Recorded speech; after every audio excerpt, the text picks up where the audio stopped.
At the beginning of last year, I welcomed the beautiful Gore Magala. If you've seen it, you know how astounding it is. But if you're a little familiar with Monster Hunter, you'll also know that Shagaru is actually the adult form of the Gore Magala. And so it's nice symmetry that near the beginning of this year, we have the Gore Magala. This is unfortunately not an original release, but a re-release, so the original may have better paint apps. Here are all sides of the box.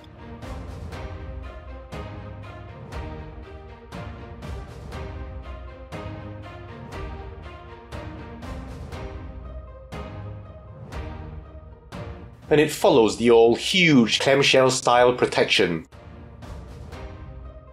Now you can see it's quite black here, and the pose is really action-packed, very dynamic, and in terms of the form, it's very cool. And it's very forbidding, as you'd want a black dragon to be. Now just look at this angle, with all the interesting edges, holes, almost like a ghoulish Batman. From this oblique rear angle, look at its silhouette. It almost looks like black flames. Certainly it could pass for a dragon from hell, if you like that kind of thing. There's just something very demonic about this. Here we see the gradation of colors on the medial side of the wing membranes. From the front, the pose is almost superhero landing-like. Totally badass.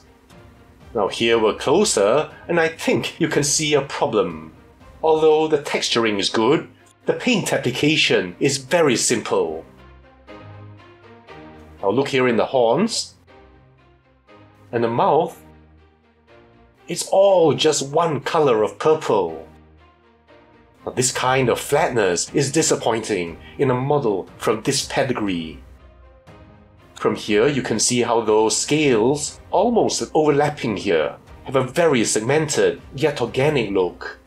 Then you have some purples showing through. While these add interest, they're just one flat color, which is too bad and makes it look cheap and plasticky, despite the quality of detail that you can see here. From the top here, you have almost crocodilian scutes here, all of them keeled. And on the base of the wing arm, you can see a different form of scale, seemingly overlapping like plates of armor. And on the underside, see how the scales are smaller, like pebbly mosaic. Under the chin again, the pose of the arms forms a nice, almost M shape, which is symmetrically matched against the almost M shape of the wing arms, posed in an intimidating display. Here you can see almost concentric crescents arcing down the arm. Very nice. Then the segmentally scaled forearm, like an armored gauntlet. Just look at that complex layering of scales and texture.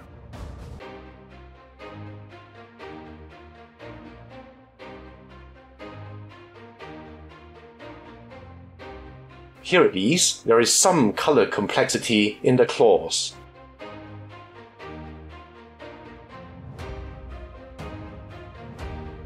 And here we have what look like shin plates.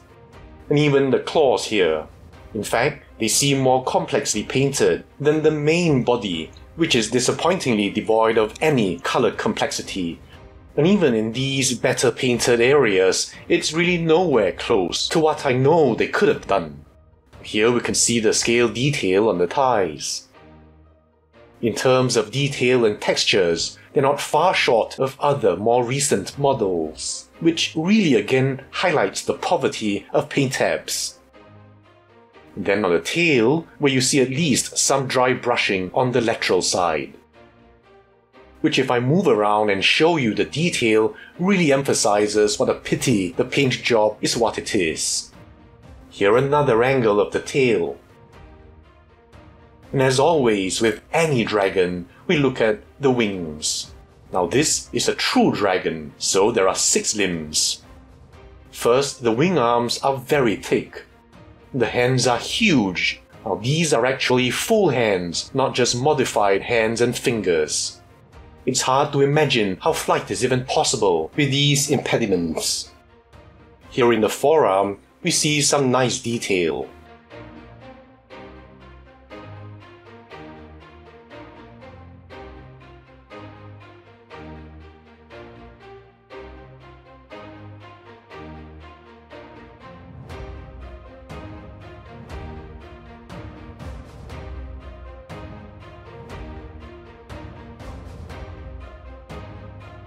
On the wing, you see that very interestingly, the lateral surface is furry, or should I say downy, more feather than scale.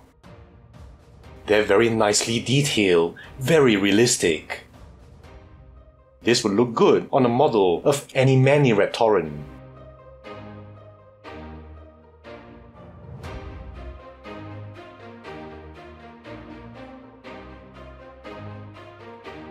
The juxtaposition with the corrugated appearance of the overlapping finger plates really show a very creative creature design. You can see the holes again, giving the wing a very realistic, lived-in feel. It's just really a pity that the color doesn't do the detail justice. Now again on the medial side of the wing, you see some coloration.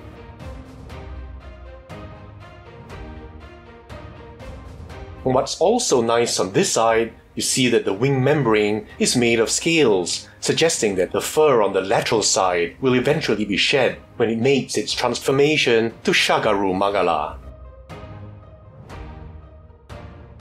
So interesting to see the different layers form the forearm. Then each main area of the color in the wing.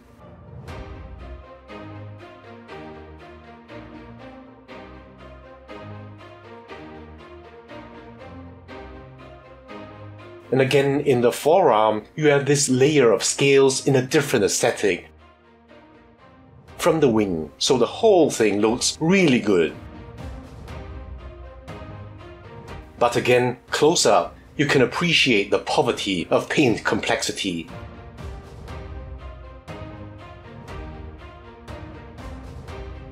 Were it not for the pointillistic effect of the different colors surrounding their individual wing scales, you'd quickly realize that the whole thing is just one simple, flat application of color. There's a rather metallic effect here, but other than that, there's really no complexity to write home about. Now for the base, this dark rock here goes very well with the hellish feel of this dragon.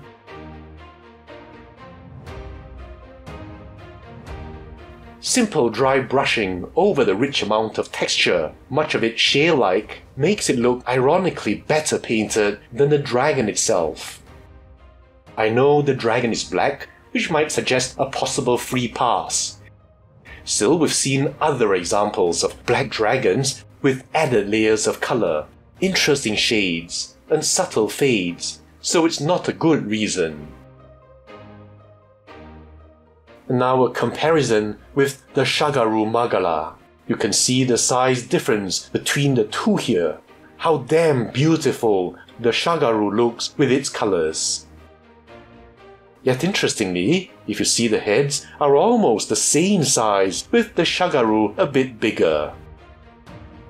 Likewise, comparing the size of the arms and hands, this disproportionate growth suggests an allometric rather than isometric growth pattern in the life cycle of this dragon.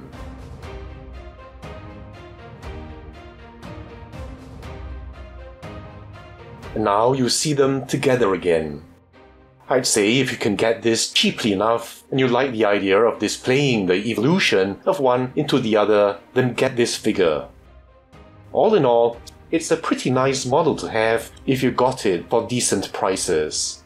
Otherwise, I think you can spend the money on something newer and likely to be more complexly painted.